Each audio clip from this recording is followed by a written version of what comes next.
बकसर बाजार हो। अच्छा ए हो का हो भइल बिया छाटल छिनार हो। घुमतिया बकसर बाजार हो। छूटा चरतिया ई तो घुमतिया अकेले। मन जोगे मरद मिलल बा कहेले। कलुआ के दीदिया जादो जी के देले। मन जोगे मरद मिलल बा कहेले।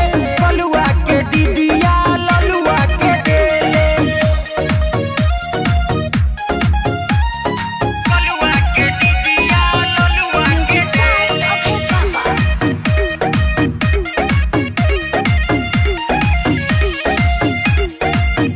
असटे जवा पे गावता रे खोद रे। साफा बड़े माधर चोद रे। बहिनी तोहार गरमाइल बिया। पुअरा के गाला में धराइल बिया। पुअरा के गाला में धराइल बिया। असटे जवा पे गावता रे खोद रे। साफा बड़े माधर चोद रे।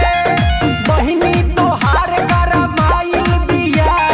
पुअरा के गाला में धराइल बिया। सब जात छोड़ी के अहिरू संगे खेलाई खेले। मन जोगे मरद मिलल बा कहेले। बाभना के बहिनी है जादो जी के देले। मन जोगे मरद मिलल बा कहेले। कलुआ के दीदी जादो जी के देले।